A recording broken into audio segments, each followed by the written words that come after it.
Мело всю ночь и день, в лесу проваливаешься по колено, а потом ударяют трескучие морозы. Ну как под таким слоем снега маленьким птахам найти себе корм, чтобы не замерзнуть? Вот и вынуждены они перебираться из леса поближе к людям, поэтому в зимнем лесу птиц гораздо меньше, чем на окраинах деревень и поселков. Всем привет! Мы немного расскажем о маленьком зяблике зимой и других лесных птичках.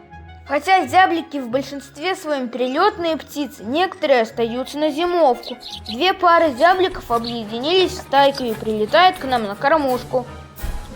Обычно зяблики прилетают вместе с воробьями. В то время как воробьи набиваются в кормушки, шумят и все разбрасывают, зяблики тихонечко ходят под кормушкой и подбирают семена. Иногда к ним присоединяются снегири. Летом зяблик питается преимущественно насекомыми, но в холодную погоду переходит на семена ольхи, вяза, сосны, ели, которые собирают только с земли. Холод и голод для зимующих птиц – понятия близкие. Если птица сыта, мороз ей не страшен. Спрячется где-нибудь, распушится и будет сидеть неподвижно, дремать.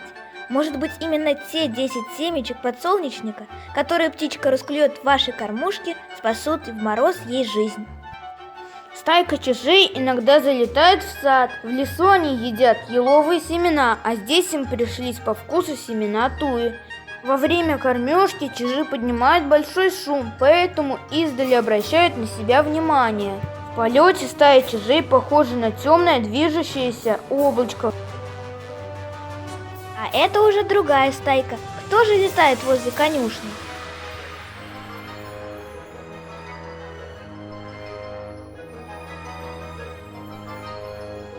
Овсянки. Они часто собираются на кучах соломы и навоза или прыгают по дорогам, выклевывая непереварившийся овес из лошадиного помета. Размером они с воробья. Узнать их можно по примеси желтых тонов в оперении и каштановому надхвостью.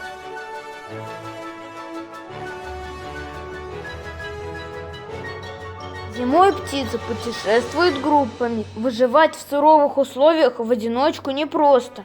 А так один находит что-нибудь, соседи тут же присоединяются.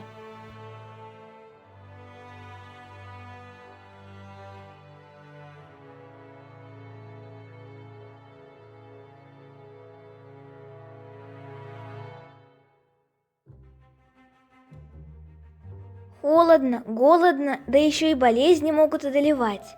У самки зяблика повреждена лапка, какие-то наросты образовались на ней. Нам еще издалека показалось, что птица как-то странно передвигается, будто в ластах, и постоянно поджимает лапку.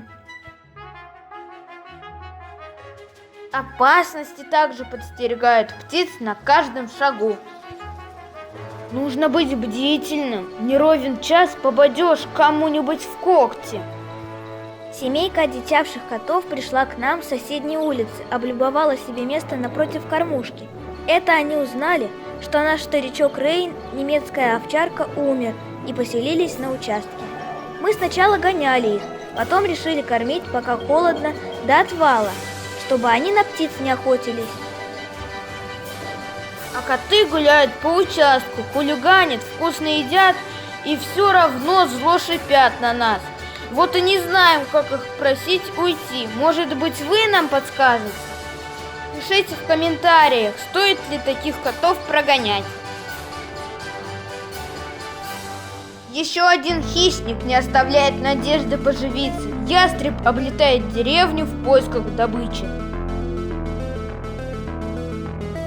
Вот такая зимняя жизнь у маленьких зябликов на кормушке. Всем тепла и пока!